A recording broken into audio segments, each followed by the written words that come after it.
Bonsoir à tous et bienvenue sur Rayonnance TV. Je suis ravie de vous retrouver ce soir en compagnie de Guylaine Lipski pour une conférence intitulée « Pourquoi, sur le plan de l'âme, nous nous retrouvons confrontés à un comportement pervers narcissique ». Bonsoir Guylaine. Bonsoir Amélie et bonsoir à toutes celles et tous ceux qui sont avec nous ce soir. Bonsoir à Elodie Emeraude, Marjo, Michel et évidemment toutes les personnes qui nous regarderont en replay. Guylaine, ça fait quelques temps que tu n'es pas revenue sur Rayonnance TV, donc je suis contente de te recevoir à nouveau sur la chaîne. Est-ce que tu pourrais te représenter pour les personnes qui ne te connaîtraient pas? Alors, je me suis réveillée à 40 ans dans ma vie grâce justement à une rencontre avec un comportement pervers narcissique. Après quelques années de formation, d'apprentissage, enfin, bien que ça ne s'arrête jamais, je suis devenue thérapeute. J'ai écrit un livre sur mon histoire. Je suis artiste peintre et ma spécificité, c'est d'accompagner les femmes à retrouver l'autonomie affective et se sentir bien dans leur vie, légitime et droite dans leurs bottes. Et ça marche bien. C'est un travail que tu as fait toi-même, Guylaine. Tu es restée plusieurs années avec un pervers narcissique manipulateur. Alors, à 40 ans, donc, j'ai fait une rencontre avec un comportement pervers narcissique. Ça a été un effondrement parce que j'étais extrêmement ignorante. Je ne connaissais rien à rien. Je comprenais pas ce qui m'arrivait. Je comprenais pas ce type de comportement. Je savais même pas que ça existait. Et j'ai cherché à comprendre. Et je suis tombée sur un livre par hasard, entre guillemets, de Barbara Ann Brennan, Les mains de lumière. Et dans ce livre, il y avait toute la définition de son comportement, de cet homme à cette époque. Et je me suis plus jamais arrêtée. J'ai plus jamais arrêté de chercher, de trouver. Et c'est vraiment devenu la passion de ma vie. Comprendre le comportement humain et après ça, forcément, accompagner les autres. Et j'ai vécu, c'est vrai, pendant 40 ans de ma vie, avec un comportement manipulateur narcissique, mais qui n'était pas pervers. Ouais. Et donc, ça entre les deux, ça on le verra un peu plus tard dans la conférence. Voilà, tout à fait. Alors Guylaine, tu nous proposes également un atelier ce soir, on le présentera un petit peu plus tard dans la soirée, avec mon âme, plus jamais ma vie sans moi, en route vers l'autonomie affective, qui aura lieu le mercredi 17 juillet à 20h30. Rendez-vous sur le site de Rayonnance TV, www.rayonnancetv.com, section boutique pour vous inscrire. Je précise aussi que tu as un formidable site internet, Guylaine, où tout est bien expliqué. Tu as bien documenté ton expérience et les clés aussi pour se sortir et reconnaître un pervers narcissique, manipulateur ou pas. Je vous ai mis le lien sous la vidéo. Alors, ce que nous allons voir ce soir, Guylaine, je reprends tes mots. Le comportement pervers narcissique n'entre jamais au hasard gratuitement dans votre vie. C'est à la fois un raz-de-marée émotionnel et une formidable opportunité d'évolution que l'âme propose à la personne. Pour autant, il y a des paramètres à connaître pour ne pas s'enliser et perdre le peu de vie qu'il reste parfois à la victime. Alors, je me suis un petit peu renseignée. Il paraîtrait qu'il y a 5% de la population qui est concernée par ce type de comportement de la part du pervers narcissique en lui-même. Et j'ai l'impression que le chiffre est peut-être un peu réduit par rapport à la réalité, ne représente pas cette réalité-là, puisque quand j'en parle autour de moi, il y a quand même beaucoup de femmes qui me disent avoir rencontré au moins une fois dans leur vie un comportement narcissique, avoir été en lien avec ce type de personnes-là. Et je précise aussi qu'il y a des hommes qui vivent cette problématique-là également. Tout à fait. Alors, moi, ce que j'ai remarqué, parce que ça fait quand même, j'ai 68 ans, je me suis réveillée à 40 ans, donc ça fait quand même 28 ans que je tourne au milieu de ce comportement avec des personnes autour thérapeutes. Et j'ai remarqué que très souvent, le comportement masculin, que ce soit médecin, thérapeute, coach, nie ce type de comportement. Ou bien le réduit à « oh, mais finalement, c'est pas si grave », etc. Donc, quand on parle de 5% de la population, je pense qu'il y en a beaucoup plus. J'ai même eu l'impression, alors attention, il y a une question de génération. Pour ma génération, je dirais que ça doit être, je ne sais pas, 75%. Ah, tant que ça? Ah oui, parce que toutes les femmes de ma génération que j'ai côtoyées en tant que cliente m'ont toujours raconté un comportement qui se définit toujours de la même façon, c'est-à-dire une coupure vis-à-vis de la femme. Alors, bien sûr que dans ce type de comportement, le pervers narcissique est beaucoup plus dangereux que le manipulateur narcissique. Donc, tout à l'heure, j'y viendrai.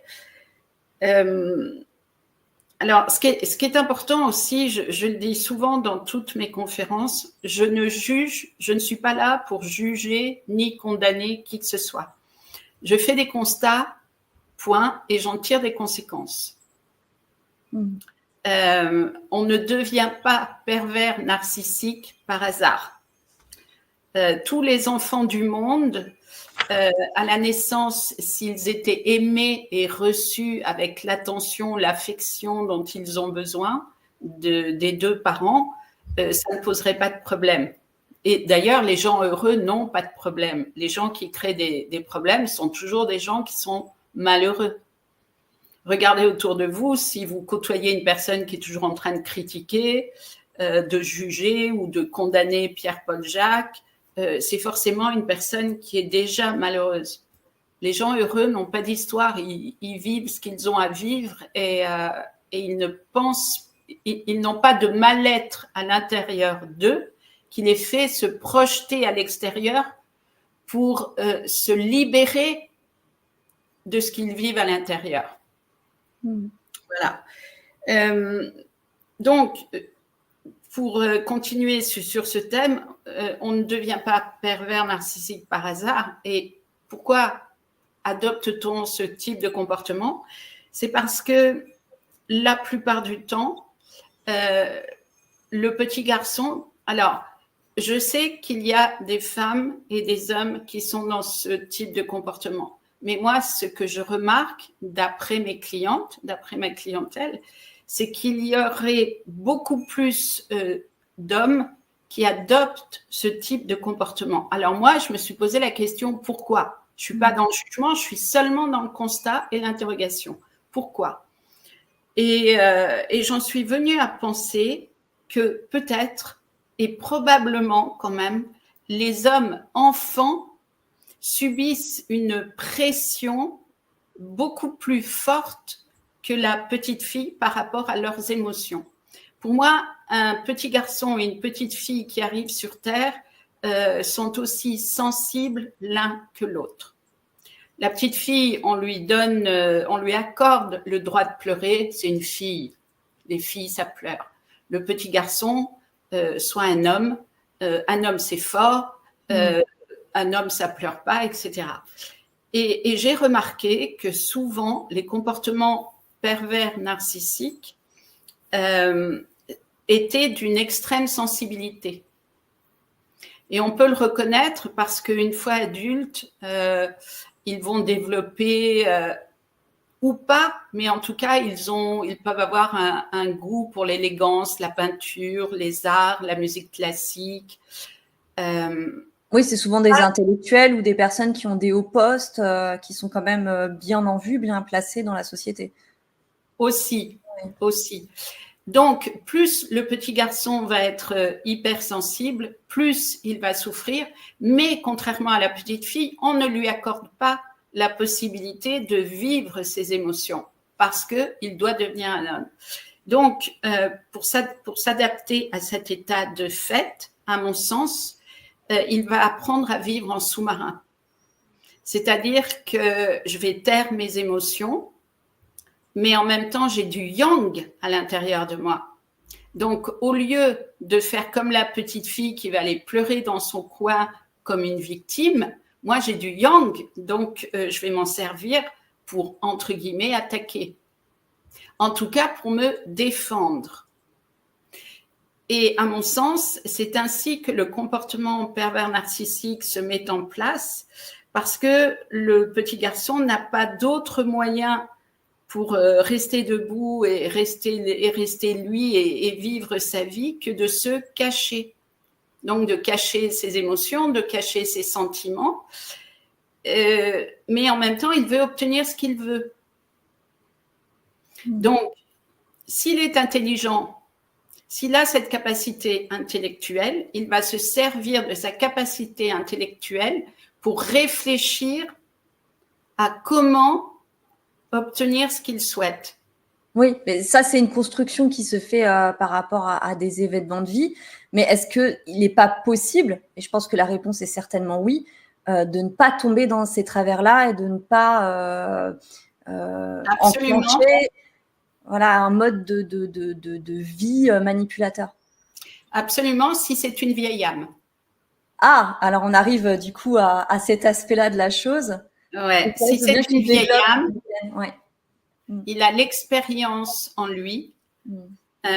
C'est aussi intéressant pour la femme parce que la vieille âme, elle a une immense expérience puisque la vieille âme, elle a eu plein de vies sur Terre. Elle a expérimenté plein de situations, pour ne pas dire toutes les situations. Mais elle a aussi beaucoup de sagesse et beaucoup de force intérieure. Donc, la résilience, à mon sens, c'est le cas des vieilles âmes, donc des hommes et des femmes aussi qui vont souffrir enfants, qui peuvent être battus, violés, enfin plein d'horreurs, mais qui vont, étant une vieille âme, avoir la capacité de grandir dans un minimum de sagesse vis-à-vis d'elle-même et vis-à-vis des autres, et donc de ne pas tomber dans la perversité. Et c'est vraiment important de comprendre ça parce qu'en fait, le comportement pervers narcissique, c'est une pathologie. Alors, certains diront qu'une pathologie, ça n'est pas une maladie, d'accord ? On ne peut pas le soigner avec des médicaments, mais il n'empêche que la personne est enfermée dans un mode de fonctionnement qu'elle a mis en place pour s'adapter à ce qu'elle vivait enfant et plus tard pouvoir vivre sa vie comme elle le souhaite. Donc, la différence, c'est que si par exemple, si vous prenez le cas d'un enfant qui est battu, qui est beaucoup humilié, qui souffre beaucoup, il a deux solutions. Soit il se coupe de la tête, soit il se coupe du cœur. S'il se coupe de la tête, il deviendra simplement manipulateur. Pourquoi ? Parce que le manipulateur narcissique, lui, est intéressé par la satisfaction de ses besoins. Donc, il manipule pas du tout pour faire du mal. Il cherche pas à faire du mal. La seule chose qui l'intéresse, c'est son plaisir personnel. Donc, il manipule pour obtenir son plaisir personnel, que ce soit sa femme, ses enfants, ses amis, peu importe. Le narcissisme, c'est je suis centré sur moi, sur mon plaisir. Voilà. Mais il ne pense jamais à réfléchir pour faire du mal. Il va réfléchir pour obtenir ce qu'il veut, mais il n'a jamais l'intention de faire du mal. Alors que le comportement pervers narcissique, s'il ne s'est pas coupé de sa tête, donc on va dire que c'est quelqu'un qui est intelligent, et là, il va se servir de ses capacités intellectuelles pour prendre le pouvoir à l'extérieur de lui, afin de ne plus subir ce qu'il a vécu enfant. Ce qui veut dire que, par exemple, un homme qui a souffert avec une maman qui était plus ou moins froide et indifférente, pour ne pas souffrir de nouveau le jour où il rencontre une femme, il va devoir ôter à cette femme tout ce qu'elle a de qualité positive. Parce que sinon, la femme peut partir.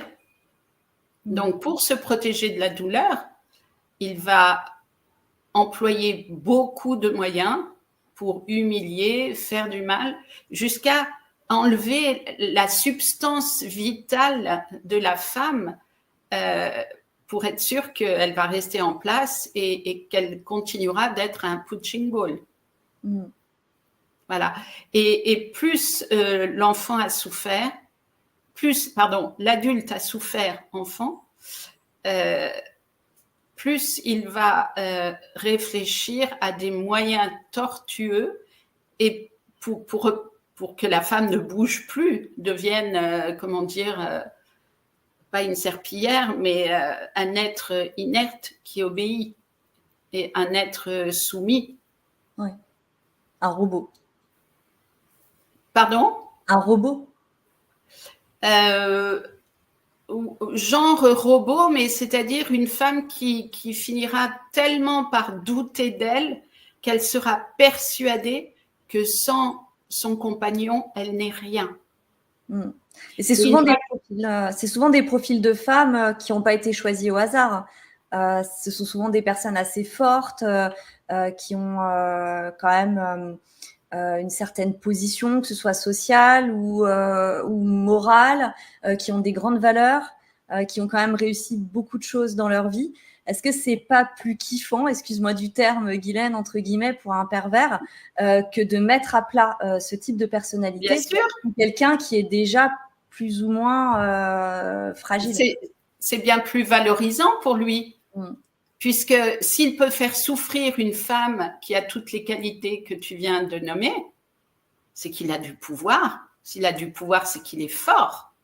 Il existe. C'est quelqu'un d'important. C'est très lâche comme comportement.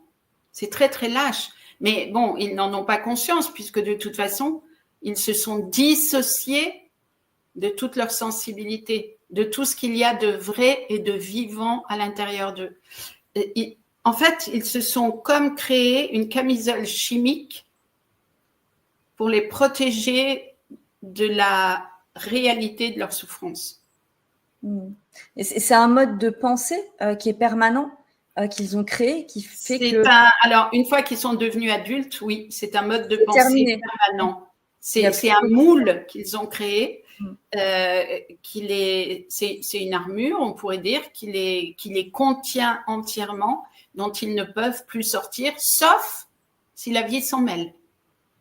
Mais quand je dis la vie s'en mêle, c'est des choses graves. Ça peut être une maladie très grave, ça peut être la perte d'un enfant, un accident très grave, mais ça viendra jamais, jamais par les explications d'une femme qui parlera des possibilités, des explications liées à l'enfance. Non.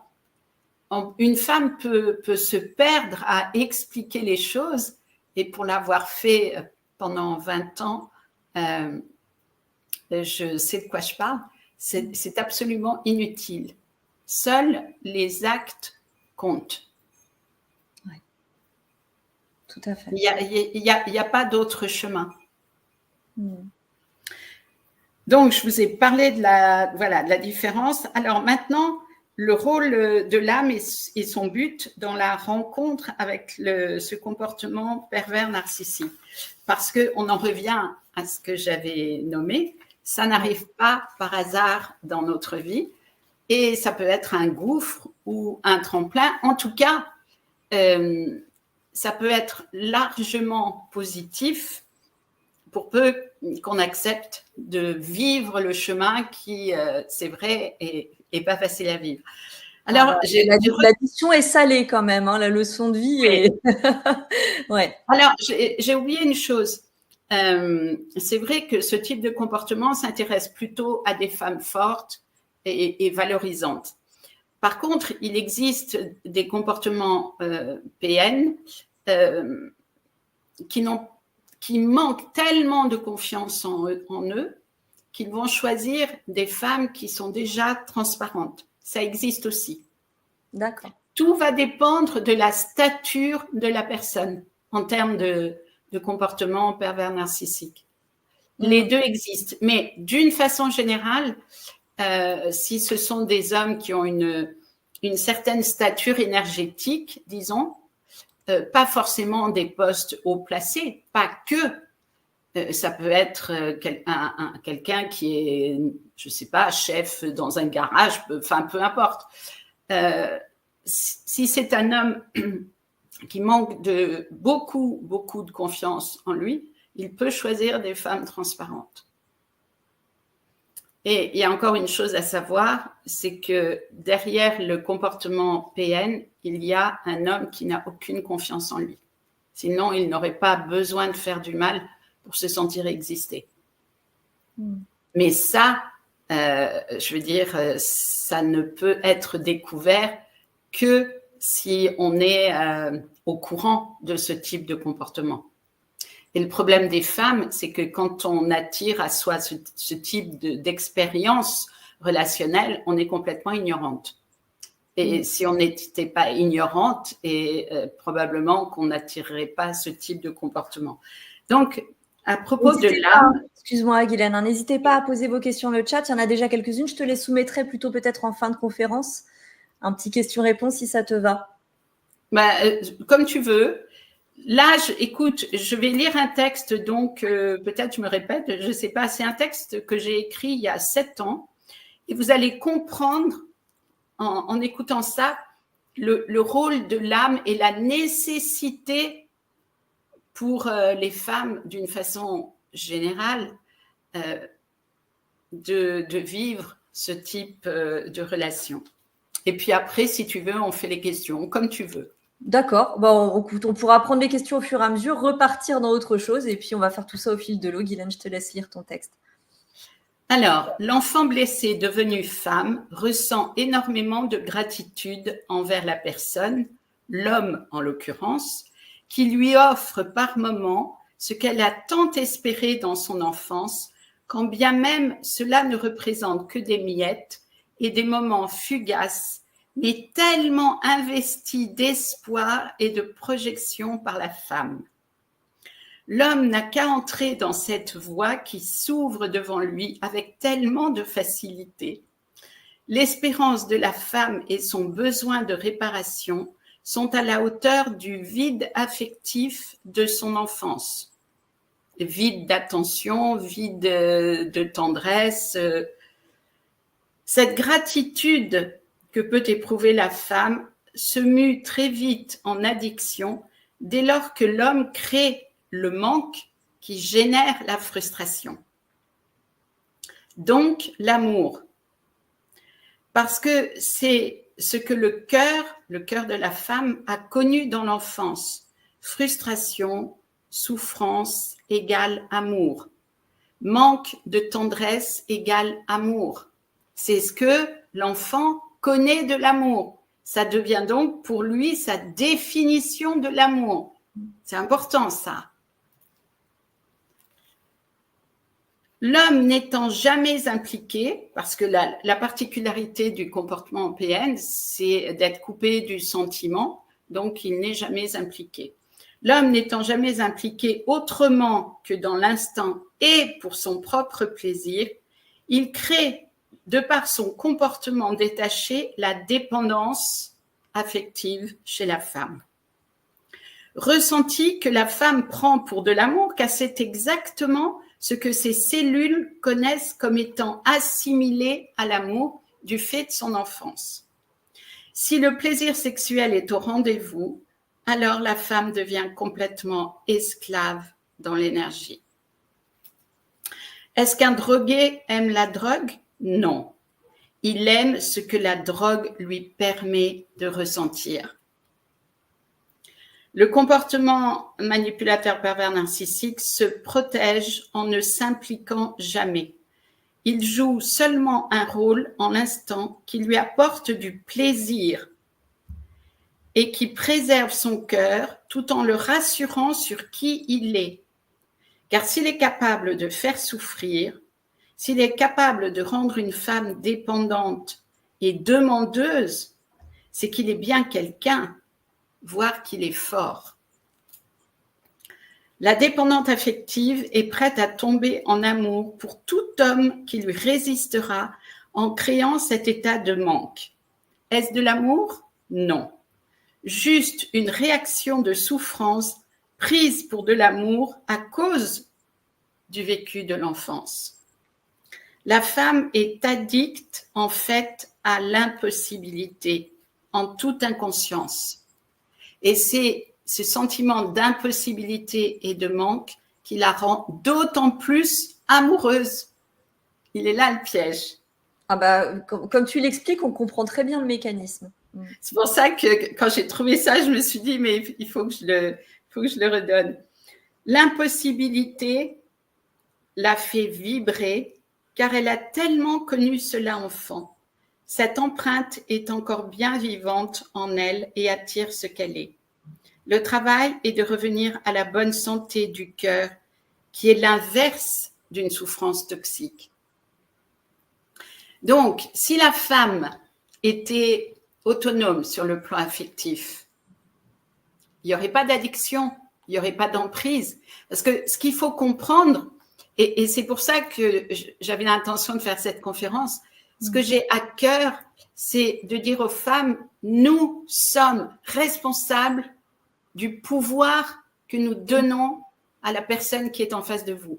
C'est nous qui lui donnons le pouvoir de nous faire souffrir.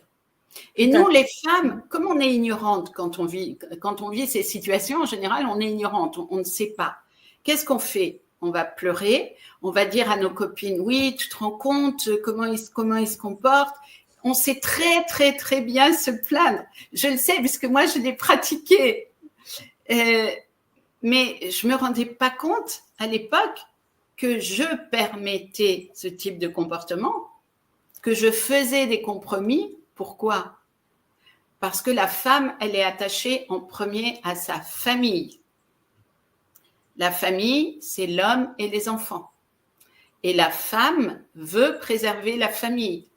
Et malheureusement, la femme a pris l'habitude toute petite, la plupart du temps, de faire beaucoup d'efforts pour connaître la paix et peut-être même le bonheur. On ne sait jamais. Donc, ce bonheur qu'elle a espéré enfant, une fois devenue adulte, elle se dit, j'ai la capacité de vivre ça, c'est possible. Donc, je vais faire des efforts. Ça, je sais bien faire, je l'ai toujours fait. Et les femmes sont très endurantes et elles peuvent aller très loin et ça peut durer toute une vie parce qu'elles espèrent recevoir ce dont elles ont besoin pour réparer leur cœur. Le cœur de la petite fille qui n'a pas reçu de papa ou de maman ou des deux la tendresse et l'attention dont elle avait besoin. Tout à fait. Et l'homme, lui, il se souvient de ce qu'il n'a pas eu, de ce qu'il a été obligé d'être. Et lui, il veut plus souffrir. Donc, le seul moyen de plus souffrir, eh ben, c'est de rendre la femme dépendante. Mais la femme, elle lui offre cette dépendance. Parce que tu décris dans ton texte, en premier lieu, c'est ce qu'on appelle couramment la phase de love bombing. Donc, cette première phase où c'est merveilleux, c'est splendide, on est la plus belle, on est la plus intelligente, on est la plus drôle, on est la plus fabuleuse. Et c'est ça qui vient remplir notre ego, qui n'est pas un gros mot, à ce moment précis, et qui peut faire aussi qu'on tombe complètement sous le charme et que l'addiction commence à s'enclencher. Oui et non. Alors ça, ce que tu dis, c'est une possibilité, sauf que si ça arrive comme ça, c'est que la femme doit apprendre le discernement qui lui manque. Parce que si je prends mon expérience, donc j'avais 40 ans, et je voyais tout à fait, et je disais, mais c'est pas normal ce comportement. Il soufflait le chaud et le froid. J'étais ignorante, mais j'ai eu la chance, depuis toute petite, d'avoir beaucoup de discernement. Et je voyais qu'il y a, même si j'étais ignorante, je voyais que quelque chose n'était pas normal. Et il se trouve que moi, j'ai toujours eu horreur de la flatterie. Dès que quelqu'un me flatte, oulala, je fais un bond en arrière. Je coupe. Parce que derrière la flatterie, il y a toujours l'intention d'obtenir quelque chose. La flatterie n'est jamais gratuite, jamais. Il y a le compliment et il y a la flatterie. Hein. Alors, il y a un compliment qui peut être offert à propos, mais pas tout le temps, pas tous les jours, pas constamment. Et là, ce que tu me dis me fait penser aux femmes qui ont besoin d'entendre « je t'aime » et qui demandent « est-ce que tu m'aimes ? Est-ce que tu m'aimes ?» Si on pose cette question, c'est déjà que malheureusement, le cœur est en souffrance et qu'on a besoin de la reconnaissance de l'autre pour se sentir exister. Et l'âme ne peut pas accepter ça. Le but de cette rencontre pour l'âme, parce que l'âme, elle n'est pas folle, hein, elle sait très bien ce qui va se passer. Si vous devez mourir dans un accident, l'âme, elle organise tout ce qu'il faut pour que le contrat soit vécu. Souvenez-vous, dans la conscience, le bien et le mal n'existent pas. Il n'y a que l'expérience qui nous permet d'apprendre ce que nous avons besoin d'apprendre. D'où l'horreur parfois, parce que les situations sont tellement difficiles à vivre. Mais bon, l'expérience sur Terre, c'est ça. Donc, ce type de relation est vraiment, vraiment là pour offrir à la femme toutes les possibilités de trouver en elle assez de force, assez de courage pour dire mais ce que je vis n'est pas normal. D'après ce que je comprends, il y a donc plusieurs leçons de vie qui peuvent être cachées derrière une expérience pareille. Complètement. Voilà, tu disais que, par exemple, la phase de love bombing n'a rien à voir avec d'autres manifestations de la perversion narcissique et que la leçon à comprendre et à apprendre n'est pas la même. Quelles sont les différentes leçons qui peuvent être amenées par l'âme Alors, en général, dans ce type de rencontre, la femme enfant est venue régler sur Terre le rejet ou l'abandon ou les deux. Et quand on parle d'abandon, un enfant peut se sentir abandonné même si papa ou maman n'est pas parti. Par exemple, moi, en ce qui me concerne, à 3 ans et demi, ma mère m'a mis en pension. Donc, j'avais vécu le rejet dès la conception. Donc, c'était pas possible que je fasse pas ce type de rencontre. J'avais besoin de le vivre pour revenir à l'autonomie.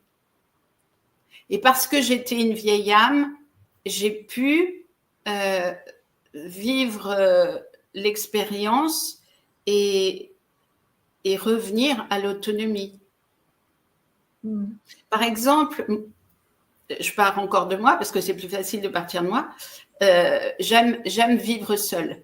Il y a plein de personnes qui ont beaucoup de difficultés pour vivre seule. Et il y a plein de femmes qui vont préférer rester avec un comportement de ce type parce que c'est mieux pour elles que d'être toute seule. Oui. C'est important dans ce type de relation. Bien sûr que parfois, il y a les enfants. On reste pour les enfants. Et je l'ai dit, c'est normal. La priorité de la femme, c'est la famille. Et elle est d'ailleurs sur Terre pour jouer ce rôle. Donc, c'est évident que c'est difficile de quitter la situation avec des enfants en bas âge ou pour des raisons financières. On peut avoir beaucoup de raisons et dans ces raisons, il y en aura des bonnes et des moins bonnes, des vraies et des moins vraies. Et tout ça n'est pas à juger. Tout ce qu'on ne sait pas être et tout ce qu'on ne sait pas faire n'est absolument pas à juger puisque nous sommes en apprentissage. Et on tombe et on se fait mal. Et plus on est une vieille âme, plus on va avoir la force nécessaire pour se relever, même si ça prend du temps. Alors, le mot ça peut être quand même une question d'années. Mais ce qui est important de comprendre, c'est que ce type d'expérience difficile est vraiment l'opportunité de revenir à l'amour et à l'estime de soi. Parce que, par exemple, tu nommais le fait d'être flatté parce que l'homme fait des compliments à la femme. Mais ce qui est important de regarder, c'est qu'est-ce qui se passe, quel est le vide du cœur de la femme pour avoir autant besoin de compliments extérieurs. C'est ça qui est à regarder. Qu'est-ce que la petite fille, elle a pu vivre et ressentir et à quel point elle a pu se sentir démunie, perdue, toute seule dans son cœur parce qu'elle ne recevait pas ce dont elle avait besoin. Et c'était complètement légitime. Donc c'est pour ça que je dis, il n'y a jamais rien à juger, jamais. Juste regarder et se dire, ben oui, je comprends, effectivement, c'est dur, mais ça a un sens si on veut bien le regarder. Si on veut pas, on va considérer qu'on est victime et ça peut durer toute la vie. Et c'est à nous que l'on fait le plus de mal parce que quand on se considère victime, c'est 2 fois plus de souffrance. Alors que quand on se sent responsable, c'est quand même plus facile parce que même si on ne sait pas faire, le fait de reconnaître que j'ai ma part de responsabilité, ça allège quand même un peu la souffrance. Tout à fait. Le but, c'est pas de se torturer l'esprit ou de se mettre en position de voilà, qu'est-ce que j'ai fait, tout est de ma faute, la responsabilité m'incombe entièrement. C'est juste d'avoir ce recul et cette analyse sur le pourquoi du comment pour pouvoir dépasser la problématique et ne plus reproduire ce schéma qui peut être répétitif. D'après ce que je comprends, encore une fois, la leçon principale, si elle devait tenir en un mot, ça serait autonomie. Oui, je suis en train d'essayer de mettre la lumière. D'accord. La lumière sur cette problématique-là, donc faut mettre. Oui, en plus. Oui. Ce que tu dis est vraiment très, très, très juste. La raison la plus importante, c'est l'autonomie affective. Et c'est ce que l'âme souhaite. Pourquoi? Voilà, ça va mieux. La lumière. Parce que chacun se rend compte ce qui se passe sur Terre. Et la Terre, la société a besoin du féminin, a besoin de sagesse, de recul pour se rétablir d'une manière plus positive. Et ça ne peut passer que par la femme parce que, on le sait, les femmes sont extrêmement courageuses. Par exemple, un homme se fait mal, regardez comment il réagit. Une femme se fait mal, c'est tout bête.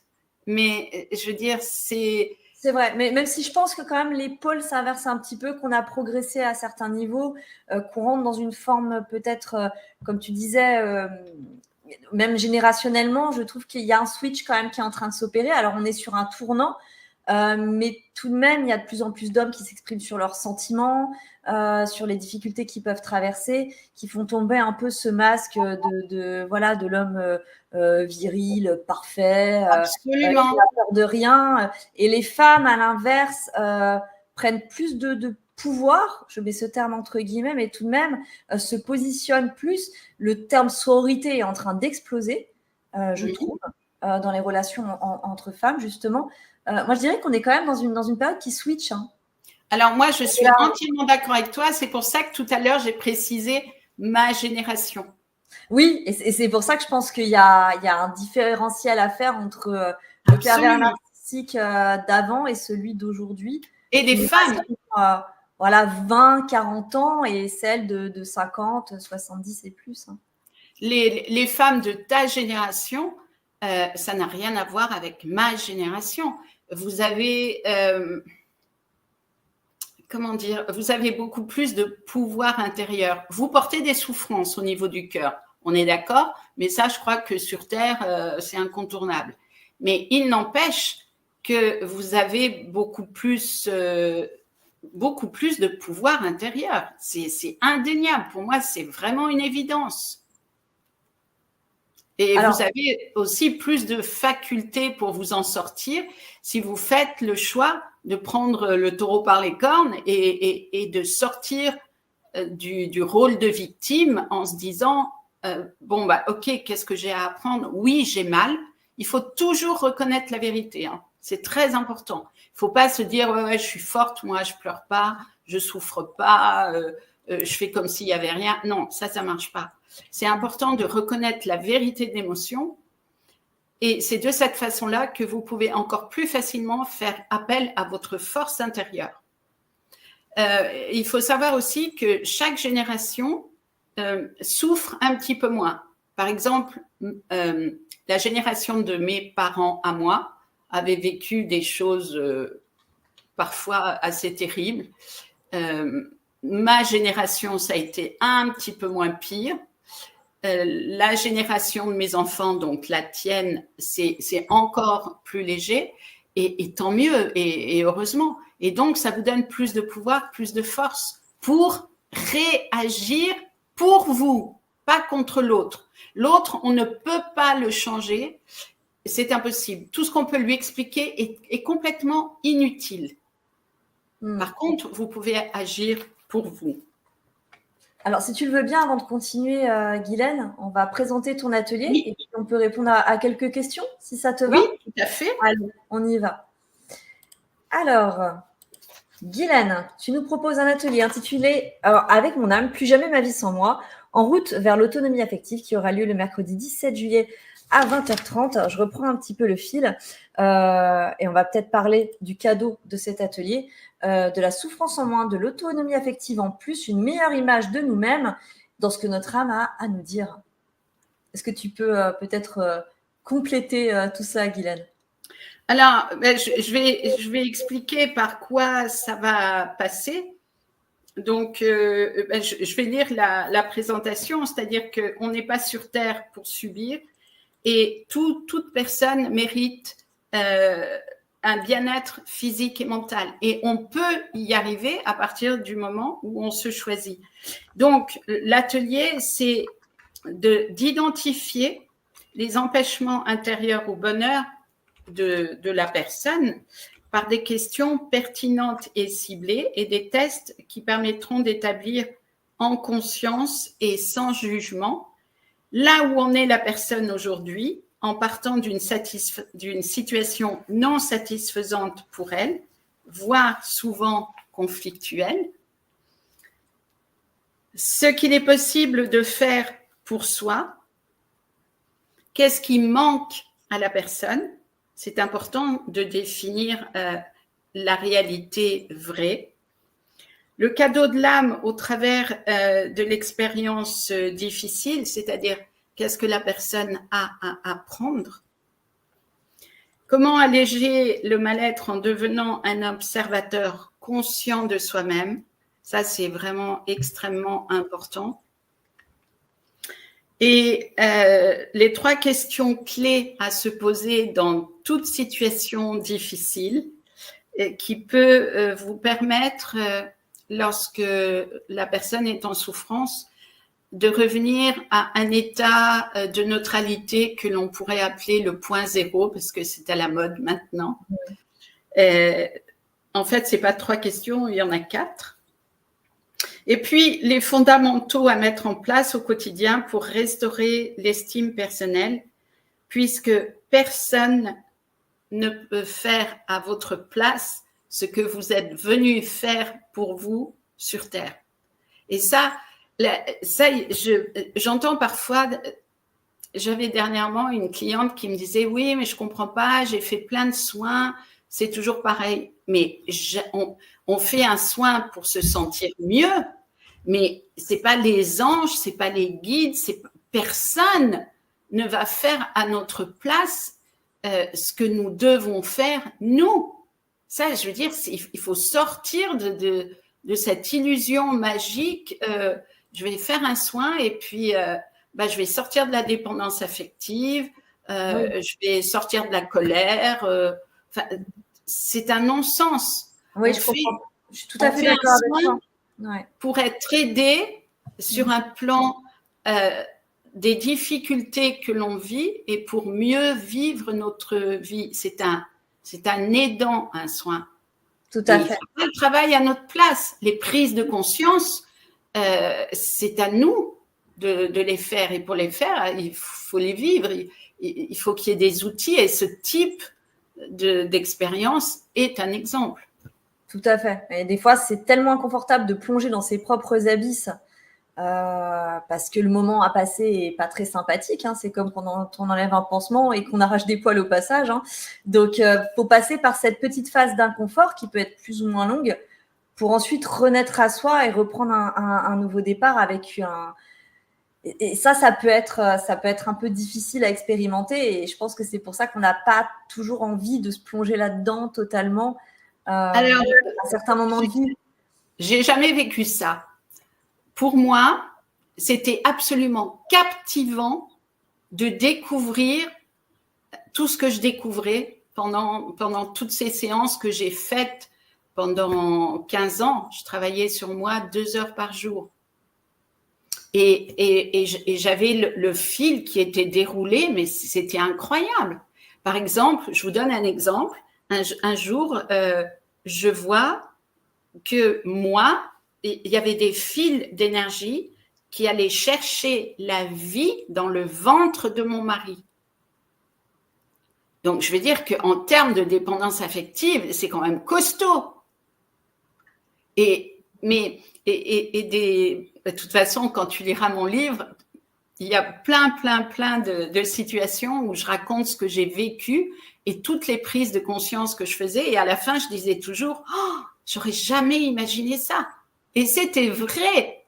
Donc, pour moi, c'était captivant parce que, alors peut-être parce que je suis une très vieille âme, j'avais cette capacité de pleurer à 200% mes émotions, mais en étant consciente que je libérais ma souffrance, mais que je n'étais pas que cela. Et ça fait toute la différence. J'étais consciente que je pleurais mes pleurs d'enfant, mes chagrins d'enfant, mais que je n'étais pas que cela, que ça revenait dans ma vie grâce et à cause de mon mari ou quelqu'un d'autre, mais je n'étais pas que cela. Parce que quand on le revit en tant qu'adulte, il ne faut pas oublier que, ok, on porte un enfant blessé en nous, mais on n'est pas que cela. On a des capacités adultes. La preuve, on a une famille, un travail, enfin, on est grande et on a quand même des forces qu'on n'avait pas enfant. Donc, moi, j'avais vraiment conscience de ça et je trouvais ça, j'adorais ça. J'adorais. Je pleurais 2 heures par jour, ça m'a fait plein de rides, mais j'adorais ça. Vraiment, je trouvais que c'était un roman fabuleux. Merci Guylaine. Alors avant de poursuivre, on va faire une petite session questions-réponses. Si tu le permets, je vais te soumettre la première question qui est celle de Valérie, qui te demande que faire au travail lorsqu'il ligue les autres contre nous. Parce que oui, c'est pas nécessairement un conjoint ou un parent, ça peut être aussi un collègue de travail ou un supérieur hiérarchique. Ouais. Alors, ça, j'ai eu le cas d'une cliente comme ça, qui était fonctionnaire et qui m'expliquait donc qu'elle était différente, comme souvent les gens qui sont sur ta chaîne, parce qu'ils ont quand même une certaine conscience de ce qui est. Et donc, je dirais que leur lumière va attiser l'ombre autour d'eux. Et par un travail approprié intérieur, elle a pu modifier le comportement de ces personnes parce qu'elle est sortie du jeu. Elle est sortie du mode réactionnel. Alors, quand je dis réaction, c'est pas forcément de la colère. C'est pas forcément je suis en colère parce que l'autre il se comporte mal. Ça peut être la réaction, je suis triste, je pleure, je me sens mal. Mais tout ça dans l'énergie, c'est perçu par l'autre. Et l'autre, il va s'en nourrir. Et donc, l'interaction existe entre les deux personnes, même si celle qui subit les humiliations, etc., ne se rend pas compte qu'elle joue un rôle sans le savoir. Parce que simplement, elle est impactée. Et c'est aussi en même temps une occasion de revenir à soi, de retrouver sa force intérieure, que de se libérer de ce qui fait que les gens qui manipulent autour de moi ont ce pouvoir parce qu'une partie de moi autorise cela. Parce que vous savez, le comportement PN, s'il n'a pas d'impact sur quelqu'un, il cherche une autre personne. Hein. C'est automatique. Oui, on dit que souvent, il y a plusieurs... absolument. Plusieurs proies, voilà, des proies principales, une proie principale et des proies secondaires. Voilà. Ouais. Mais s'il se trouve en face de quelqu'un et qu'il voit que quoi qu'il dise, quoi qu'il fasse, la personne, elle reste neutre, il ne va pas perdre son énergie. Hein. Donc, l'autonomie, revenir à l'autonomie dans son cœur, mais ça change toute la vie. Ça change les relations, ça change comment on vit notre vie, ça change le comportement à l'extérieur de nous, le comportement des gens à l'extérieur, sans qu'on dise quoi que ce soit. Simplement grâce à ce que nous émettons. Nous sommes des êtres vibratoires. Quand vous êtes en interaction avec un individu, cet individu, il perçoit seulement 20% de ce que vous lui dites. Pas plus. Les 80%, c'est ce qui est inaudible, c'est ce qui est inconscient, c'est ce qu'il reçoit de vous. Donc, inutile de vous dire que si une personne est impactée... Je cite ici la citation d'Antoine de Saint-Exupéry du Petit Prince. On voit bien qu'avec le cœur, l'essentiel est invisible pour les yeux. Ouais. Et je veux dire, quand il y a souffrance, il y a une interaction dans l'énergie. Même si on ne s'en rend pas compte. Donc, revenir à l'autonomie affective, c'est capital. Est-ce que ça répond à la question ? Je pense que c'était très complet. Je laisse Valérie revenir vers nous dans le chat. Elodie Emeraude nous dit « Il y a beaucoup de mamans qui adoptent ce comportement avec leur garçon. » Et elle ajoute « Et de papa aussi, remarqué. » Ce comportement pervers narcissique ? Oui. Alors, ma génération, beaucoup. Moi, je dirais que la tienne, beaucoup moins. Parce que je vois autour de moi, maintenant, je trouve que les enfants sont plutôt devenus des enfants rois. Et ça peut en faire des petits pervers parce qu'ils vont considérer que tout leur est dû, que tout est normal. Mais... je pense que ta génération génère moins de souffrance chez les enfants que la mienne. Parce que la mienne, les parents étaient cassés, quoi. C'était il y a eu aussi toutes ces guerres qui ont impacté aussi, évidemment. Toute cette génération d'hommes qui, en plus, n'ont eu aucun suivi psychologique. Complètement. Donc, oui, évidemment. Et je dirais que pour moi, ce qui manque le plus, c'est la conscience. Et c'est vrai qu'il y a énormément de mamans et de papas qui ne vivent pas en conscience. Alors, je ne porte pas de jugement parce que je suis tout à fait consciente que lorsqu'on a des enfants, que l'on travaille, qu'il faut donc travailler les transports, aller chercher les enfants à l'école, faire les courses, faire les devoirs, s'occuper des enfants. Je veux dire, la conscience, il y a un moment donné où tu n'en peux plus et tu ne peux plus t'en occuper parce que tu as trop de choses à faire. Donc, je ne porte vraiment pas de jugement. Mais je prétends que ce qu'il manque le plus aujourd'hui sur Terre, c'est la conscience. C'est la conscience qui permet de porter son attention sur toutes les situations de nos vies et de se poser les bonnes questions. Mais on peut se poser les bonnes questions seulement si on accepte de prendre du recul. Si on est trop fatigué et dans un mode zombie qu'on peut appeler métro, boulot, dodo, il n'y a plus beaucoup de latitude pour autre chose. Et ça, je le comprends. Tout est fait par l'involution pour générer le sommeil chez la plupart des gens. Et j'en suis très, très consciente. Mais il n'empêche que la réponse, c'est la conscience. Porter attention sur ce que l'on vit, sur ce que l'enfant peut vivre. Mais si on n'est pas conscient soi-même, on ne peut pas faire ça. Et pour être conscient soi-même, ça demande de prendre du temps. Et tout le monde ne l'a pas parce que les gens, quand ils sont fatigués, ils préfèrent aller au restaurant ou au cinéma ou faire la fête avec les copains. Ça se comprend. Mais il n'y a plus de place pour la conscience.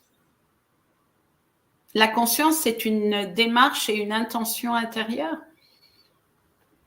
Mais en disant ça, je suis consciente qu'il faut être déjà relativement confortable dans sa vie pour avoir le loisir de s'arrêter.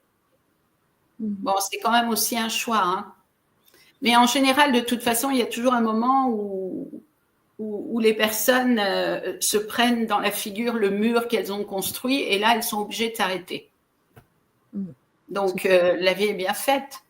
Mais pourquoi perdre du temps quand on peut en gagner? Parce que la conscience, c'est quand même ce qui transforme la vie, ce qui transforme les relations, ce qui amène à nous plus d'argent, un meilleur travail, des opportunités positives.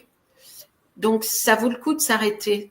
Ça vaut le coup de se prendre en charge et de dire je vais faire tout ce que je peux pour moi aller bien afin d'attirer le meilleur à moi, puisque nous sommes des êtres vibratoires. Tous les emmerdes, tout ce qu'on vit de difficile, c'est nous qui le créons. Alors, on ne juge pas puisqu'on ne sait pas faire autrement. Mais il y a un moment donné où on peut s'arrêter et choisir de se prendre en charge. C'est un choix. Merci Guylaine. Je t'affiche le commentaire de Joël Halimi. Il est intéressant puisqu'elle répond « Oui Amélie, une intellectuelle, c'est par rapport à ce qu'on disait tout à l'heure, ou une personne très spirituelle entre autres. Est-ce que cette conscience, cette ouverture spirituelle, qui est finalement une forme de psychologie poussée, peut être un aimant à pervers narcissique ?» Alors, je ne comprends pas bien la question, mais oui. De spiritualité, de bienveillance, de travail sur soi, d'ouverture à d'autres consciences. Est-ce que ça facilite pas? Est-ce que ce serait pas une porte d'entrée tout à propos pour ce genre de comportement? Tout à fait. Tout à fait. Seulement, dans le cas où la personne qui est intellectuelle et spirituelle, d'après ce que j'ai compris, n'est pas alignée dans sa véritable autorité intérieure. Attention, dans ce cas-là, elle va attirer ce type de personne, mais parce qu'en elle, il y a une faille à transmuter. Si la personne, j'en ai fait l'expérience très, très, très souvent. Une femme qui est alignée, l'autre le sent. Le PN, il le sent tout de suite. Donc, il ne va pas chercher à l'embêter. Il n'y a pas de porte d'entrée possible. Il sent qu'il n'y a pas de porte d'entrée. Ouais. Il le sait. Par contre, si la femme intellectuelle, intelligente, spirituelle n'est pas alignée dans son autorité intérieure, dans son féminin sacré, parce que le féminin sacré, c'est l'autorité intérieure. Il ne faut pas confondre. C'est la souveraineté de son propre être. Absolument. Ça n'a rien à voir avec la méditation, les anges, etc. Le féminin sacré, c'est l'autorité intérieure. C'est je suis souveraine. J'en ai conscience.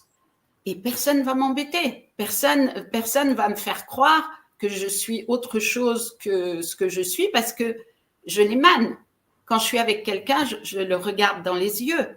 Je baisse pas la tête et je dis ce que je pense calmement dans le respect de l'autre. Mais jamais, au grand jamais, je fais en sorte de plaire à l'autre ou de ne pas dire ce qui est vrai pour moi. Donc ça, c'est une très bonne question, merci, parce que oui, c'est important et c'est ce que j'adore, moi, dans mon travail, c'est de ramener mes clientes à leur autorité intérieure. Et c'est pour moi un immense plaisir parce que ça marche et les femmes, entre le début de mon accompagnement et la fin, c'est plus les mêmes. Donc, c'est possible, ça existe et ça marche. À n'en pas douter. Maryse Laperle nous dit « Je suis seule depuis 4 ans après m'être sortie d'une relation de 2 ans avec un pervers narcissique. Merci mon Dieu. » Ce célibat qui suit bien souvent la sortie de l'emprise, est-ce que c'est pas enfermant alors, soit parce que c'est par choix. Alors, si c'est par choix du célibat, parce qu'on se dit qu'on est bien mieux là-dedans, c'est tout à fait respectable et en accord avec soi.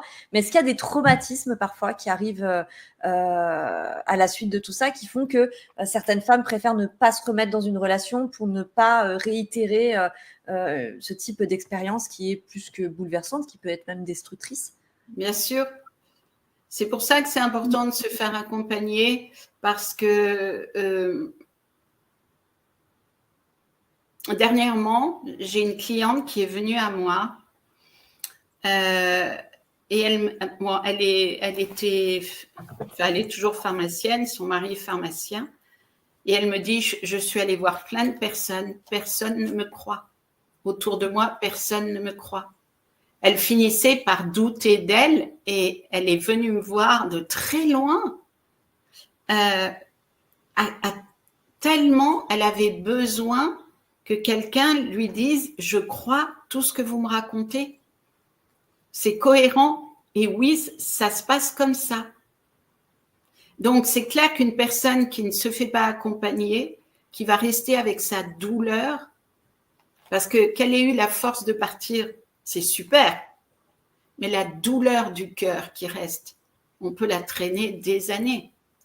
Et c'est important de transmuter cette douleur. C'est important de faire la paix avec la douleur de notre cœur, de revenir dans l'équilibre.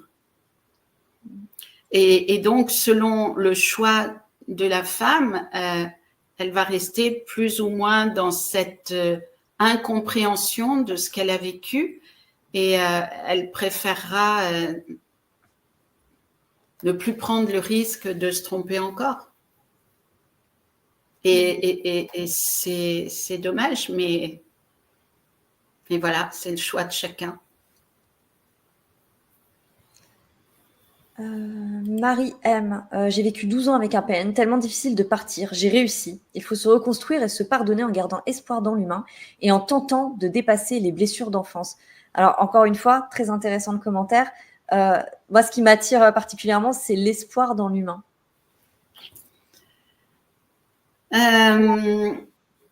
Alors, moi, je suis pas dans l'espoir dans l'humain. Je suis pas là-dedans. Pourquoi? Parce que pour moi, tout ce que j'ai vécu était nécessaire dans ma vie. Être à 3 ans et demi mise en pension par ma mère. Pendant X années, j'étais en pension. Après, rencontrer un comportement manipulateur. Après, rencontrer un vrai comportement pervers narcissique. Tout ça, pour moi, pourtant, Dieu sait, tu pourras le lire dans mon livre, pendant 3 ans, je te l'ai dit, j'ai pleuré nuit et jour, tous les jours. Je veux dire, donc, je fais vraiment partie des femmes qui, en tant qu'hypersensibles et je veux dire, j'ai vraiment vécu tout à 200%, mais je ne choisis, après avoir libéré mes émotions, je choisis de regarder les expériences qui m'ont fait grandir. Parce que je peux t'assurer qu'aujourd'hui, bon, j'ai un autre problème, je fais peur aux hommes, d'accord. Mais n'empêche que je suis droite dans mes bottes. C'est quoi qui fait peur aux hommes, Guylaine? C'est ta souveraineté, justement, de femme? Bien sûr, bien sûr, évidemment. Et puis, Et comme je suis bien alignée, je suis pas agressive, je suis très calme. Quand quelqu'un me parle, je le regarde dans les yeux, je détourne pas le regard. Pour la plupart, c'est pas supportable, tu vois. Tu crois qu'il y a encore ce jeu de pouvoir, oui, qui se fait entre… Oui, j'essaie pas de plaire, je suis juste moi. Je tombe pas dans ces jeux de séduction. Donc, la personne en face de moi, elle est complètement décontenancée. Alors, rien n'est parfait. Rien n'est parfait comme dans Le Petit Prince. Le renard chasse les poules, le chasseur chasse le renard. Rien n'est parfait, mais le cadeau, c'est de se sentir bien à l'intérieur de soi, oui. Enfin, pour moi, c'est important. Donc, dépasser les blessures d'enfance, on ne les dépasse pas, on les transmute. C'est pas la même chose. On peut pas, il faut pas croire que comprendre… c'est pas la même base de départ. Hein. Rien qu'intellectuellement, quand on initie ce genre de travail, de dire c'est pas je me dépasse, ça n'existe pas, je le mets de côté, je le range sous le tapis, de se dire je vais transmuter. Déjà, on n'initie pas le travail de la même manière. Complètement. De toute façon, dépasser, c'est intellectuel. Donc, l'intellect, c'est un pansement que l'on pose là où on a mal. OK ? Donc, si tu as une ampoule, parce que tu as des chaussures neuves, tu vas te mettre un pansement et tu vas marcher plus facilement. D'accord ? Mais sous le pansement, l'ampoule, elle est toujours là. Ouais. Bon, la compréhension intellectuelle, c'est une aide qui permet de moins souffrir, qui permet de mieux s'adapter à la blessure. Mais la blessure, elle est toujours là. La blessure, elle a toujours une vibration qu'elle émet à l'extérieur et qui va attirer à elle ce qu'elle est. Et ça peut pas être autrement. Donc, si tu ne transmutes pas cette blessure, tu vas attirer à toi les mêmes personnes, sous une autre forme, d'autres couleurs, mais ça finira pareil. D'où l'importance, j'en reviens toujours à l'autonomie affective qui change la vie parce que tu attires à toi des expériences et des personnes différentes. Oui, alors surtout que quand tu parles d'autonomie affective, tu ne veux pas dire ne plus accueillir de personnes dans sa vie, devenir un être associable, c'est juste être complet et accepter un supplément. C'est se sentir bien avec soi-même. Et si je peux vivre des choses agréables à l'extérieur de moi, bah, c'est cadeau, tant mieux. Mais si je suis seule, je suis bien avec moi. Je ne souffre pas, par exemple, de ne pas avoir un homme dans ma vie. Même si ce serait bien si j'avais un homme dans ma vie, tu vois. Ça fait toute la différence. Si je rencontre quelqu'un, je vais pas lui dire est-ce que tu m'aimes? Est-ce que tu m'aimes? Non, je m'aime moi.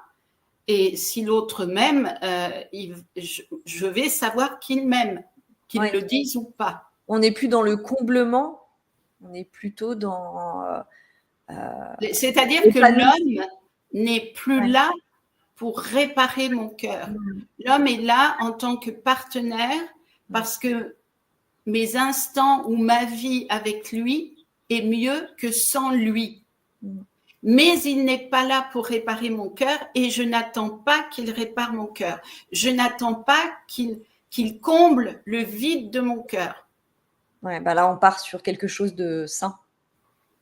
Et complètement. Ouais, pour l'un. Parce qu'à partir du moment où j'ai pas ces attentes de petite fille, parce qu'il ne faut pas oublier que l'homme, il a ses blessures aussi. Donc, pour pouvoir répondre à la femme, il va falloir qu'il se lève tôt, parce qu'il faudrait déjà qu'il règle ces problématiques où à chaque fois qu'il a eu envie de tendresse ou d'amour, il a pris des baffes ou on s'est moqué de lui. Donc, il faut voir que les hommes, ils sont ce qu'ils peuvent, tout comme nous. Mais si nous sommes capables d'avoir moins de besoins pour être réparés par l'extérieur, il y aura forcément moins de manque, il y aura forcément moins de frustration, et donc il y aura plus de plaisir. On prendra ce qui est offert et on ne sera pas dans le reproche de ce que l'autre ne donne pas.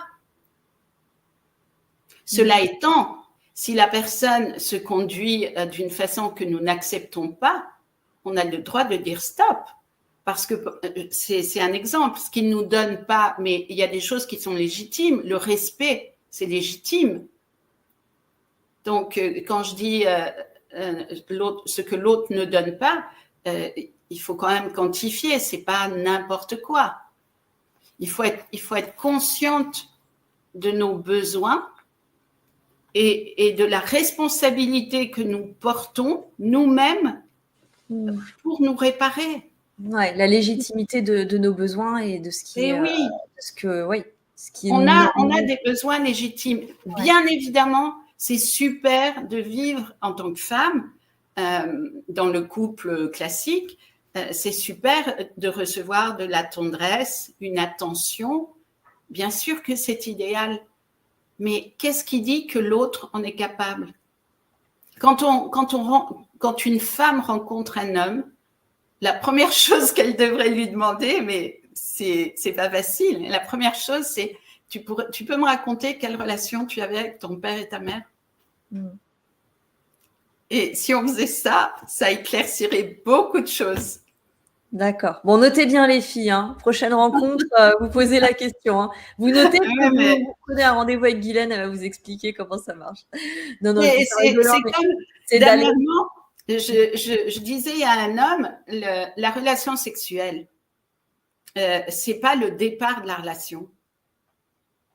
C'est la conséquence d'une relation qui existe déjà. Mais ça change tout. Prendre le temps de connaître quelqu'un avant d'avoir une relation sexuelle, ça évite bien des déboires. Par contre, si la femme choisit seulement la passion sexuelle, ok, qu'elle le vive, mais alors qu'elle n'ait pas ensuite les attentes d'être réparée, parce que ça ne marcherait pas. Puisque tu parles de ça, tu en parlais un peu plus en amont dans la conférence, tu parlais de la sexualité chez le pervers narcissique qui a l'air d'être apparemment souvent très forte et très agréable pour la partenaire. Parfois, pas toujours, parce que, alors, ça peut être le cas parce que l'homme joue un rôle, et c'est-à-dire que le rôle qu'il joue le contente lui-même. Il est dans une pièce de théâtre. D'accord? Donc, certains hommes donnent beaucoup. Et je me souviens de clientes qui me disaient, mais je ne comprends pas parce que quand on fait l'amour, mais c'est plus le même homme. Oui, parce qu'en tant que femme, en général, ça fait aussi partie des preuves d'amour et des gestes, des preuves qu'on nous apporte. Oui, sauf que lui, étant coupé du sentiment, il joue un rôle pour son propre plaisir. Il y a des facteurs, des indicateurs quand on passe cette étape-là avec un pervers narcissique qui peuvent nous alerter. Quand la relation sexuelle est top et puis qu'en dehors de la relation sexuelle, il y a de la froideur, de l'indifférence ou de l'humiliation, c'est clair qu'il est dans un jeu. Pour lui, pas pour la femme. Et puis souvent, il y a un instinct très fort de domination. Tous les individus sont différents, donc il y a plusieurs expressions possibles. Tout à fait.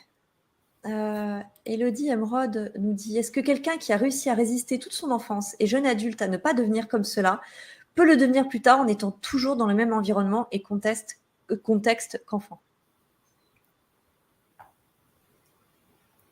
Alors,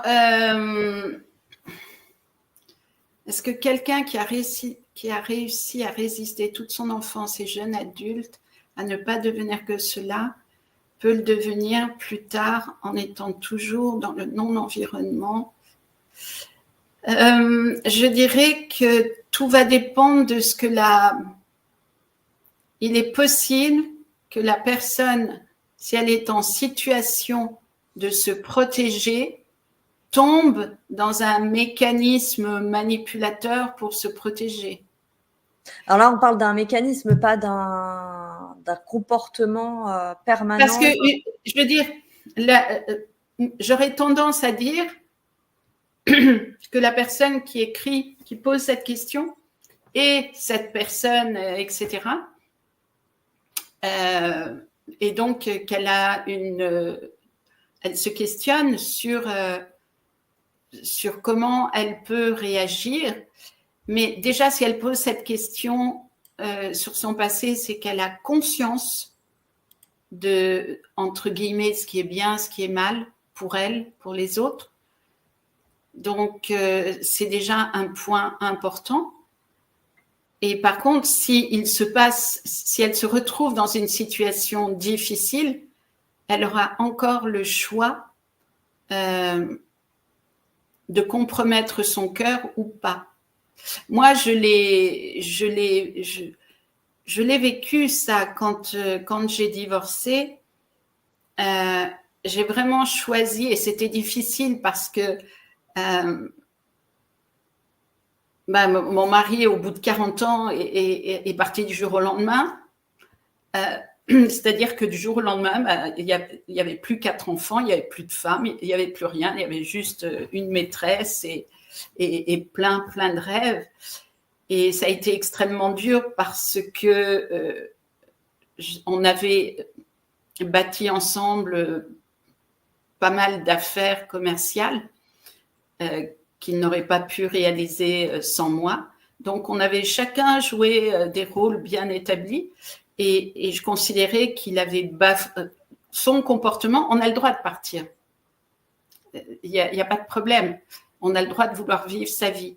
Mais il y a une façon de partir. Quand quelqu'un se comporte mal, la souffrance est tellement immense qu'on peut avoir envie de se venger. Mais j'avais la conscience pour dire non, ce n'est pas mon choix. Je ne veux pas compromettre mon cœur. Et donc, cette personne qui pose la question pourra toujours réagir de cette façon-là en choisissant de ne pas se compromettre. Ouais, là, on revient encore une fois au centre du soi et à sa propre souveraineté. On revient toujours à soi. Ouais. C'est pour ça que je ne cesse de dire et de redire, mais changez votre vie, prenez-vous en charge. Et c'est là où il faut mettre aussi l'ego qu'on a de côté pour pouvoir arriver à cette grandeur d'âme et de son être pour ne pas tomber dans ces travers-là aussi. Hein. Et c'est là où, comme dans beaucoup d'autres situations de vie, de tous les jours, mais c'est ça l'initiation. Notre spiritualité est mise à l'épreuve dans la matière concrètement, dans la manière dont on se comporte, dont on réagit, dont on agit dans son quotidien, au-delà de ce qu'on a pu lire à droite et à gauche ou de la connaissance de tel ou tel terme. C'est là où ça se teste. Hein. Toutes nos connaissances spirituelles, entre guillemets, la vie va nous tester. Ouais. Et dans l'affirmation, hein. Ça c'est quelque chose que j'ai remarqué. Plus on affirme, plus on est testé. Et on vit des initiations constamment. Et c'est là où c'est bien beau d'apprendre tout ce que tu sais. Mais c'est quoi ton choix là maintenant quand tu es en colère et que tu as envie de vider le compte en banque de l'autre parce qu'il s'est mal comporté? Eh bien, tu ne le fais pas, même s'il se comporte mal, parce que tu ne veux pas compromettre ton cœur. On est constamment testé et c'est important de le reconnaître. Mais pour pouvoir le reconnaître, il faut sortir du statut de victime. L'autre est méchant, c'est lui qui m'a fait du mal, etc. Je me souviens un jour, mon fils qui me disait « Mais maman, tu ne peux rien reprocher à papa. Tu lui as permis de faire ça pendant 40 ans. Pourquoi aurais-tu voulu qu'il change au moment de divorcer ?» Mais c'était tellement évident, tellement évident. J'avais permis ça pendant 40 ans. Eh bien oui, c'est vrai. Et du fait de reconnaître ma responsabilité, et ça apaise beaucoup la relation. Si tu le veux bien, Guylaine, j'aimerais bien continuer les questions parce que ça soulève quand même pas mal de réactions dans le chat. Je pense qu'il y a beaucoup de gens voilà, qui ont été confrontés à ça. Et même je vais te mettre le commentaire d'Aurélie qui te dit qu'on peut finalement appliquer cela partout, que c'est le lâcher-prise et que ça va bien au-delà de la problématique PN. Hein. On est aussi dans le fonctionnement de l'être humain en règle générale et à sa propre... au marquage en fait de qui on est, et ça peut se répercuter dans plein d'autres situations de vie et dans toutes nos relations à l'autre. L'être humain est un être social, donc forcément. Dans toute notre vie. Et c'est pourquoi être aligné est si important. Parce que quand tu es aligné, tu l'es avec tout le monde. Erin nous dit bonsoir, je viens d'arriver. Qu'en est-il des PN dans la fratrie, dans la famille en général? J'ai également été attirée par des PN à l'école plus jeune. Merci à vous. Qu'en est-il c'est l'histoire de chacun. Dans une fratrie, il y en a un qui l'est, un autre qui l'est pas. Voilà, c'est tout. Il faut pas oublier que sur le plan de l'âme, le comportement pervers narcissique, c'est un choix et souvent, c'est un contrat avec la victime pour lui offrir une chance de revenir à l'estime d'elle-même. Donc, des comportements... remarquez bien d'ailleurs, parce que c'est important, hein, je l'ai déjà dit, mais je dis toujours comportement PN parce que on ne naît pas PN, on le devient, mis à part les portails organiques. Et les portails organiques, si vous ne savez pas ce que c'est, vous tapez portail organique sur Internet et vous aurez toutes les explications. Donc, mis à part les portails organiques, on ne naît pas PN, on le devient. On adopte ce comportement à cause de la souffrance. Donc, selon ce que l'âme choisit d'expérimenter sur Terre, par exemple, une âme une âme doit quelque chose d'important. On va dire qu'une âme doit quelque chose d'important à une autre âme, d'accord ? Eh bien, peut-être que cette âme va dire « Ok, j'accepte dans la vie qu'on va avoir d'être un homme, je vais avoir ce comportement pervers narcissique. » Du coup, tu réponds à la question de Joël Halimi que j'affiche à l'écran. Voilà, c'est un contrat d'âme. Et ça arrive très, très souvent quand vous éprouvez quelque chose de très fort. Souvent, il y a un contrat d'âme. C'est une personne que vous connaissez déjà. Et donc, vous avez d'autant plus de difficultés à vous libérer, forcément. Mais il y a un contrat d'âme, c'est-à-dire que l'âme qui a choisi d'être homme PN offre ce comportement à la femme pour lui donner une chance de revenir à l'amour, à l'estime d'elle-même. C'est ce que nous dit Delis, Célia. Malheureusement, ils nous font progresser, les PN. Complètement, mais oui, parce que rien que le fait déjà de partir, déjà ça demande énormément de courage, vraiment, beaucoup. C'est difficile. C'est difficile pour plein de raisons, parce qu'il y a un attachement, il y a une emprise qui est phénoménale. Il y en a qui parlent même de sensations qui sont similaires à une prise de drogue. Dans l'attachement qu'il peut y avoir. Oui, parce qu'on dit aussi que le comportement PN vole une partie à la victime, entre guillemets. La vérité, c'est que la victime, elle offre cette partie d'elle au PN. Le PN ne peut pas voler si la victime n'est pas consentante sur un plan inconscient. D'accord ? Donc, je veux dire, tout a un sens. Et forcément que le moment où en général, c'est la femme revient et se sauve elle-même, revient à l'estime d'elle-même et se dit non, j'ai pas à continuer de vivre ça, c'est pas de l'amour. L'amour, c'est pas la souffrance. Et je veux dire, si on se pose les bonnes questions, qu'est-ce qui fait que j'arrête pas de pleurer, je suis en souffrance, je suis pas gaie, je suis pas joyeuse, il est toujours en train de me critiquer, etc. Je suis pas heureuse. Est-ce que c'est ça l'amour ? Non. Ça, c'est ce que je connais de l'amour à cause de mon enfance. Mais maintenant que je suis adulte, ou c'est peut-être même ce que je fantasme de l'amour. Ben voilà. C'est ça. C'est important de poser la clarté sans jamais juger sur ce que l'on vit, sur ce que l'on ressent. Délicélia toujours te demande si ça peut être une relation karmique. Bon, même si je pense que tout est karmique quand on parle de relation à l'autre. Oui, de toute façon, je veux dire, on parlait tout à l'heure de contrat d'âme, bah forcément, c'est une relation karmique, bien sûr. Et elle te dit que ça évitera les schémas répétitifs de fuir. Alors, est-ce que c'est vrai? Est-ce qu'une fois qu'on a fui son pervers narcissique, il y a une espèce de level qui saute et on se retrouve… Ou est-ce que la vie nous teste encore et encore et encore? Mais j'en reviens à ce que je disais tout à l'heure. Si la femme n'a pas fait… Si la femme fuit, c'est bien, tant mieux pour elle, on est d'accord. Mais n'empêche qu'elle n'a pas fait le travail. Elle attirera à nouveau un comportement pour pouvoir s'offrir une chance de se guérir, de revenir à l'amour et l'estime d'elle-même. Fuir n'est pas la solution. Je veux dire, c'est la solution parce que parfois, il y a des femmes qui souffrent beaucoup, qui sont battues, humiliées, il y a les souffrances morales. Donc, fuir, c'est déjà énorme.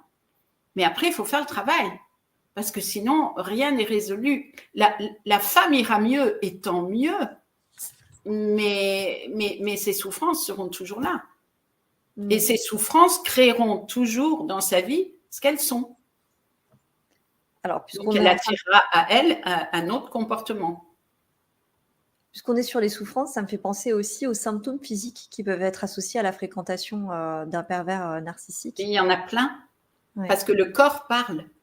Et les femmes devraient toujours se poser des questions. Pourquoi j'ai mal au dos, à l'épaule, au ventre? Et parce que tout ça, c'est le corps qui parle, qui n'en peut plus d'encaisser des émotions, de la souffrance, bien sûr. Et je m'en suis toujours rendu compte parce que mes clientes me disent souvent « Ah, mais c'est drôle !» Elles l'écrivent même en témoignage. « J'ai plus mal au dos, j'ai plus mal à l'épaule. » Eh ben oui, c'est normal. Oui, donc ça aussi, ce sont des indices qui peuvent nous indiquer. Bien sûr. Alors, peut-être pas que de la perversion narcissique, ça peut être une relation toxique oui, évidemment, c'est une relation qui n'est pas équilibrée et en tout cas qui n'est pas positive pour la personne, bien sûr. Est-ce que tu peux nous parler du moment fatidique, celui que tu appelles courage Fillon? Oui, courage Fillon. Alors, la notion de responsabilité, donc, je pense que je l'ai largement évoquée. Oui. Un point important. D'ailleurs, ça nous a permis d'ouvrir encore plus le débat autour de cette conférence. Ce qui est important aussi, c'est les compromis dans la relation pour quel bénéfice. Quand une femme reste, il est vital qu'elle se demande pourquoi je reste. Et à partir de là, elle peut faire un choix. Moi, c'était clair. J'avais dessiné ma maison. Je l'adorais. Je vivais dans un endroit magnifique. J'étais dans le compromis parce que je voulais pas quitter ma maison. Mais j'étais claire avec ça. Et même aujourd'hui, je regrette pas. Et c'est très important. Donc, regardez, quand on souffre, pourquoi on reste. Et se responsabiliser en se disant, OK, ça, c'est mon choix. Je reste, il y est pour rien. Ils m'ont fait voir toutes les couleurs, mais moi, je reste à cause de ça. C'est mon choix. Ça fait bien avancer. Alors, à quel moment la victime compromet son cœur et sa vie? C'est quand elle devient… quand elle perd sa vitalité, son goût de la vie. Là, la situation est devenue vraiment très, très grave. Une femme qui est proche du suicide, elle porte la responsabilité d'en arriver là parce qu'elle n'a pas osé ou elle n'a pas pu fuir. mais elle porte une responsabilité là-dedans. Donc, le moment fatidique, effectivement, c'est le cri de l'âme qui dit là, il faut stopper. Ça devient trop impactant. Oui. On n'a pas le droit de se nier soi-même au point de perdre sa santé, son énergie vitale.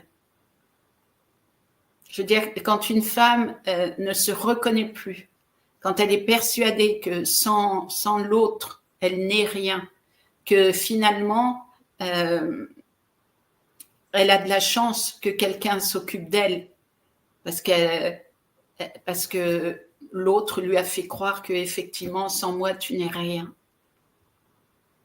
Puis de toute façon, tu es folle, donc je vois pas comment tu pourrais faire quelque chose de bien pour toi, tu es folle.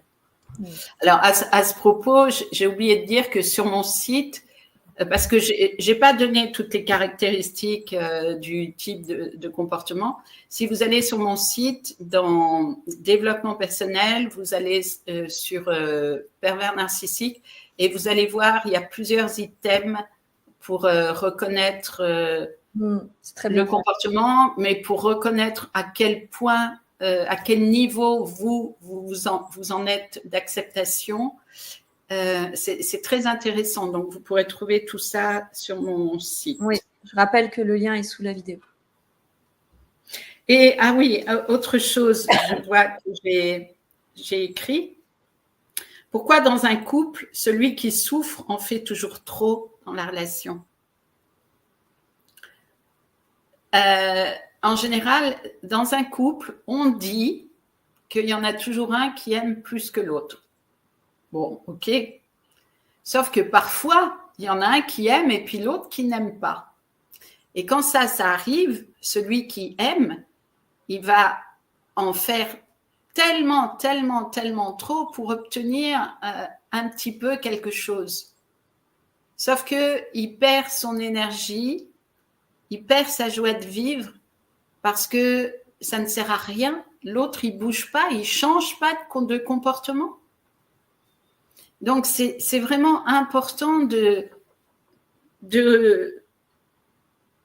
d'arrêter de souffrir en espérant que tous les efforts que nous faisons vont amener l'autre à changer de comportement. Ça n'arrivera jamais. Et la seule chose qui peut générer un changement, c'est vous-même de changer de comportement. C'est tout. Il n'y a rien d'autre.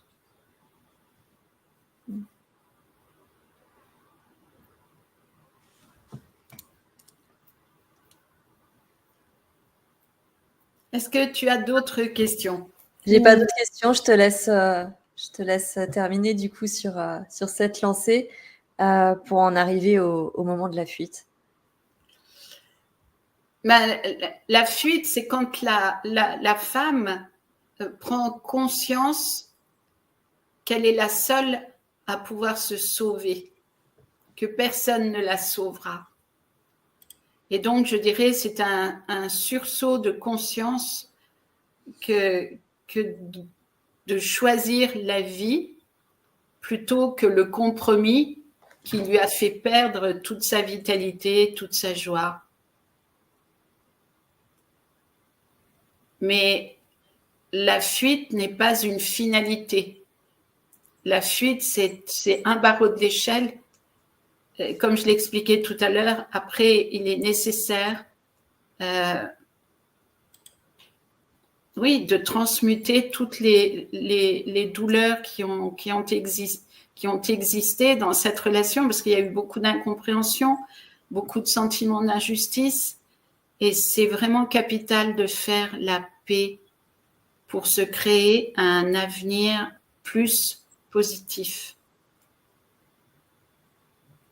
Merci Guylaine pour cette magnifique conférence qui, je pense, touchera beaucoup de monde. Je rappelle ton atelier avec mon âme, plus jamais ma vie sans moi, en route vers l'indépendance affective. Le lien est sous la vidéo et disponible sur www.rayonnancetv.com. Il y a Alors, je m'en mêle avec ma bannière. Voilà. Il y a Martine Roméo qui nous dit si on vit dans une relation toxique, c'est pas de l'amour. Si on est victime d'un peine, autant le quitter. La vie est tellement belle. Autant être dans la vibration de l'amour. Mais il faut en avoir la force. Il faut en être capable. Une femme qui a souffert toute son enfance, elle n'a pas l'engrais nécessaire en elle pour dire autant partir, la vie est tellement belle, etc. Bien sûr que c'est vrai, ça. Ah oui, bien sûr, et ça peut donner peut-être la pulsion de savoir qu'il y a une autre vie aussi qui est possible derrière pour les personnes qui sont autre chose de possible. Aux prémices voilà, de ce changement, de ce cap et de ce nouveau départ. Anthony Laforêt qui nous dit merci pour vos partages. Merci pour ce live super intéressant de Martine. Et puis voilà, merci pour tous vos commentaires et pour vos réactions. J'annonce la prochaine conférence qui aura lieu samedi, puisque Sydney nous propose le second numéro de Comme à la maison. Donc, vous avez rendez-vous à 20h30 sur Rayonnance TV pour ce nouveau programme dans lequel il recevra Sophie Oex. Quant à moi, je vous retrouve dimanche avec Sylvain Bélanger pour notre soirée lecture d'âme habituelle. Et j'ai oublié avant de vous quitter, je suis tombée sur cette chanson il y a quelques jours dans le feed des chansons Deezer qui me sont proposées. Elle date d'un petit moment, mais c'est Jamelia, pour ceux qui se souviennent, qui avait sorti une chanson qui s'appelait Thank You. Je vous invite à aller regarder les paroles. Je pense que c'est du pile-poil par rapport à tout ce dont on a parlé ce soir et que ça parlera aux personnes qui éventuellement ont été victimes de ces comportements-là. Merci beaucoup, Guylaine. Merci à vous, merci à toi et merci à tous ceux qui étaient là et à ceux qui nous écouteront. Très belle nuit. À bientôt sur Rayonnance. Merci. Bonne soirée.